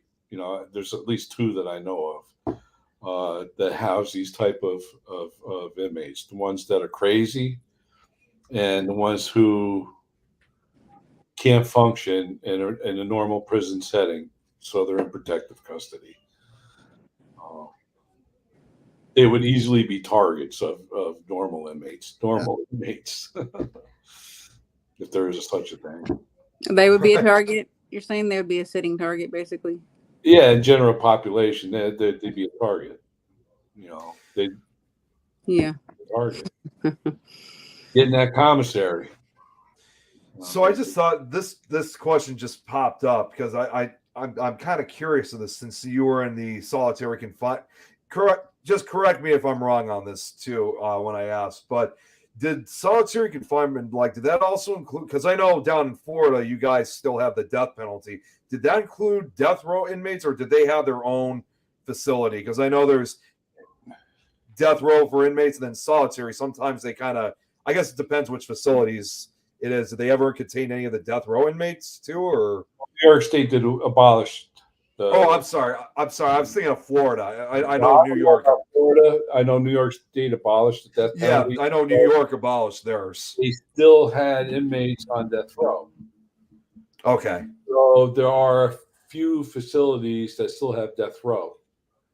Not that they're going to death anytime soon, but they're still on death row, doing the rest of their lives there. They will not come out of there. Right. And if it ever got reinstated, who knows? Maybe they'd start, old Sparky up again over at Greenhaven. I'm not sure. That's the actual name of the chair. Right. Yeah. Old Sparky, which is I've heard that before. I think. Yeah. That's the actual name of the chair. I don't think it has a gas chamber. Just the at the rate of criminal activity that's going on right now with murder. I feel like it's like heightening. I think that they would actually probably in the near future have to end up doing that because they're going to run out of places to put all the criminal bodies that murdered everybody. Well, they don't lock them up anymore.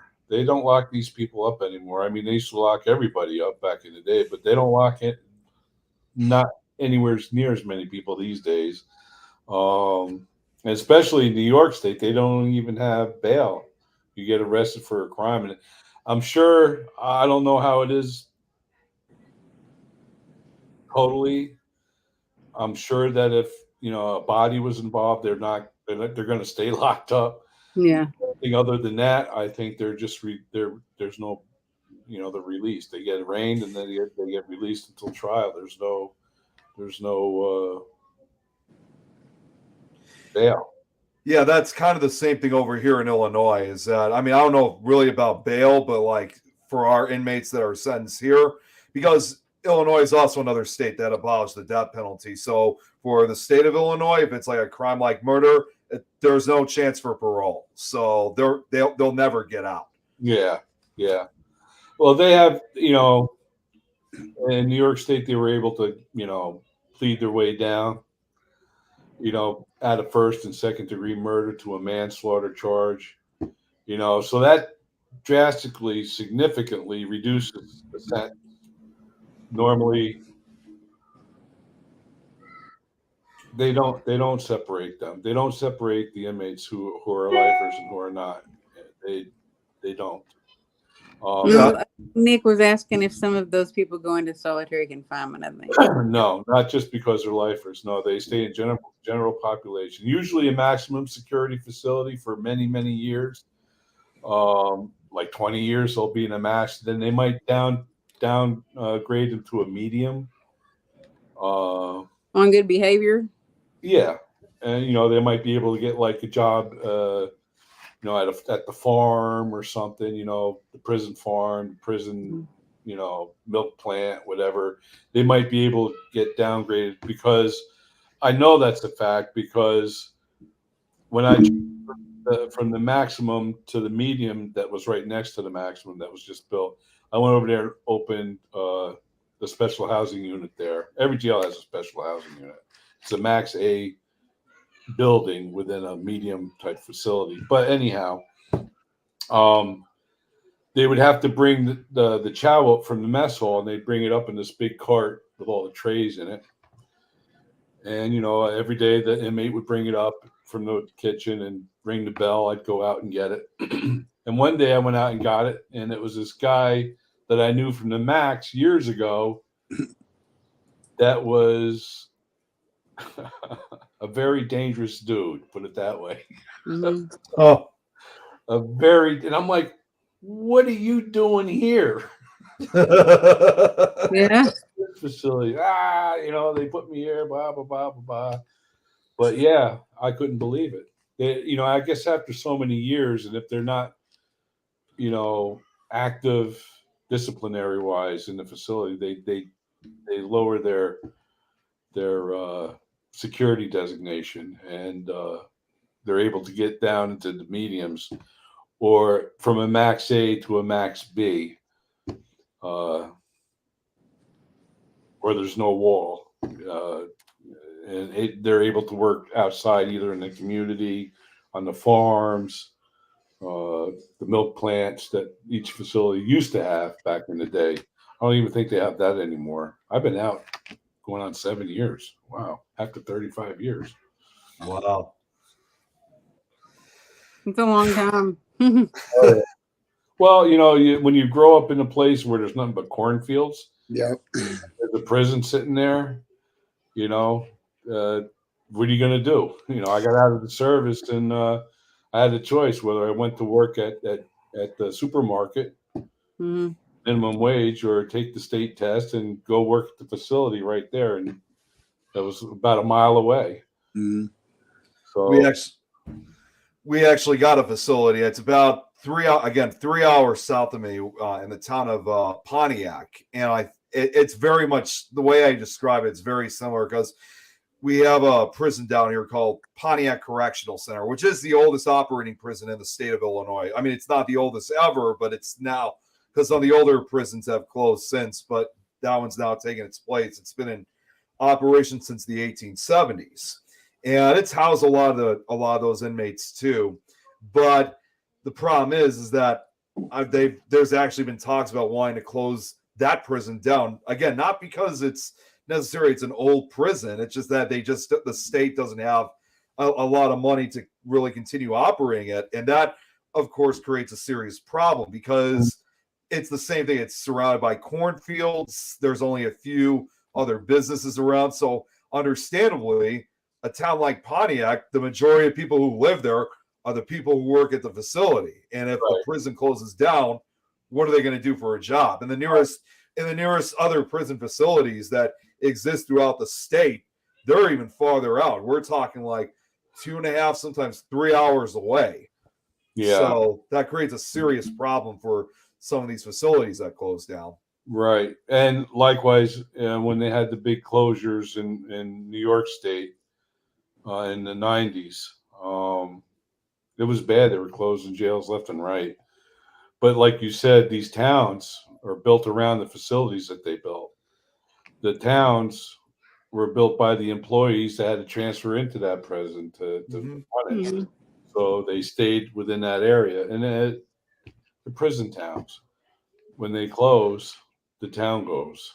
Yeah, it's like, what do you do next? Because Yeah. those guys, because everybody who lives there that's where they make their money. They get paid for doing that. So it's like that's just a recipe for basically a ghost town to occur. I mean, unless the state has the ability to like build a whole new prison from scratch, but of course it's not that easy. Right. But yeah, and it's happened several times up in upstate New York. You know, I've seen it. So it's pretty bad. The big maxes aren't going anywhere. They're not going anywhere. Oh yeah, like something like the Supermax in Florence, Colorado, that's not going anywhere. But a lot of the mediums did close upstate, and a lot of the camps closed upstate. So, and the towns that were built around those types of facilities are like dying because everybody's got to leave now. They got to go find where the work is. What do they do in the process of closing down with all of the inmates? Do they transfer them in like groups on like a bus? They usually have a mass parole going on where they try to parole as many of these people as they can, and then they transfer, longer term inmates with more violent crimes to these facilities that they're emptying out. That's what I heard. Like those that are serving like short sentences are like given early parole, saying, this guy only has just like a year left, just release him already. But this guy who's like committed murder, he's got to be transferred to a different facility. Yeah. They keep the real hardcore guys, and the rest they just let go. You see, Linda makes a good point here too. COVID also hit the court system to a slow crawl. Probate court got affected. Criminal courts is slower than probate.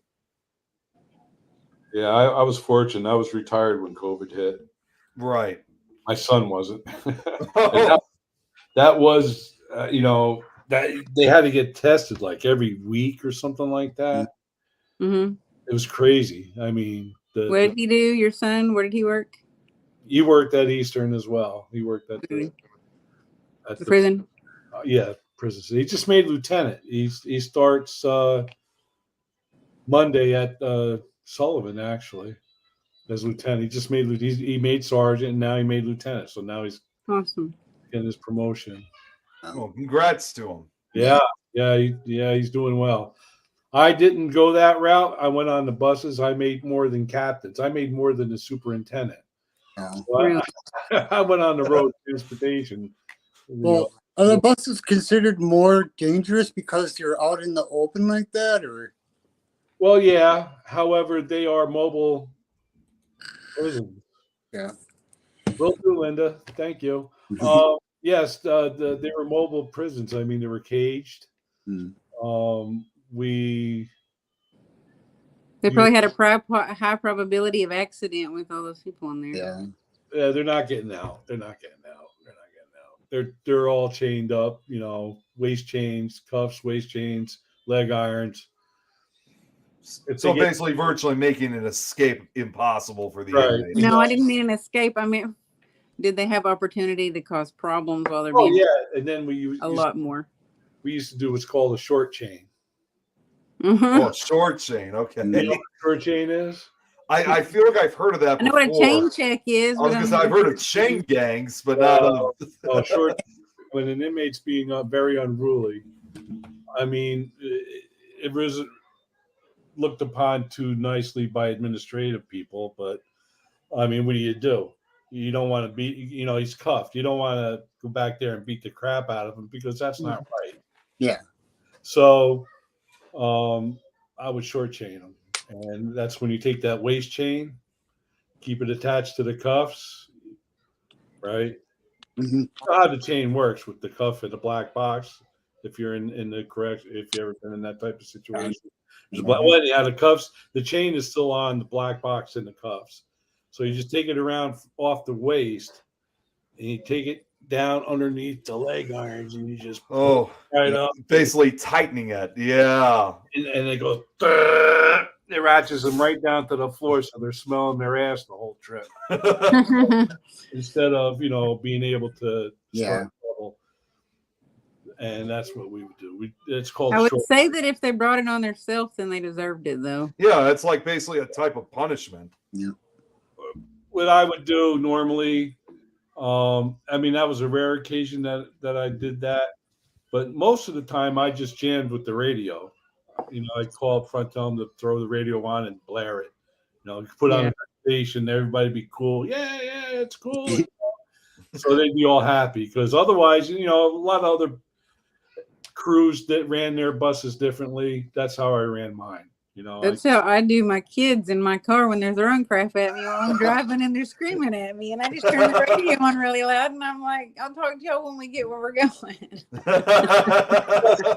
That they liked, if it's music that they liked, they were cool with it. They were like, "Oh, that's great, play that music. That's great. We love it." It's so like a freedom or a liberty for them, probably. Right. But I did my last 5-6 years, I went upstate, but for the first 11 years on transportation, I went to New York City every day with the big coach buses. I would bring guys down there that were going to parole or work release. So that was a whole different atmosphere on the bus. They wanted to go. They're going home. They don't want to mess up. Yeah. Now flip that to the guys going upstate, a whole different ball game. I figure that's a different story then. Often they're just starting off on their bid going upstate, And they're like, I ain't got nothing to lose. I'm at my low point. Yeah. Well, they got stuff to lose yet. They still got stuff to lose, like their teeth. Things. I mean, they ain't gonna lose their freedom because they already lost it. Yeah, they lost their freedom, but then the next comes, even more freedom gets taken away. Mm-hmm. Yeah, I mean, like I said, the special housing unit, it's not like you see on TV. It's not horrible. But it's very isolating. Oh yeah, I've seen documentaries of like for example, and I've talked about this on the show, is like, well, in California, you got Pelican Bay. They got a special housing unit there, and it's so quiet. And they say about 95% of the time you can hear a pin drop in that facility. There's almost 1,200 men living together under one roof. Right, and that's the way I ran my box.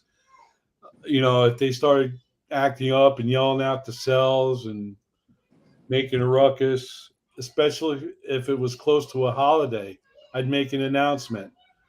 I'd say, it looks like Santa Claus ain't going to be coming here this year. About 3 seconds, you could hear a pin drop because they all got special packages on these holidays. Yeah. They if they're in special housing, they lose all of their privileges. They even lose commissary. What we would give them, though, if they were good, would be a limited commissary buy for. No, I never met a ghost of an ex-offender. I've heard stories, but I've never met one myself. Excuse me. But we would give them a limited commissary buy for like cosmetic things they could purchase from instead of using the state lye soap. We would give them limited, and then, but it was up to us whether they got it or not.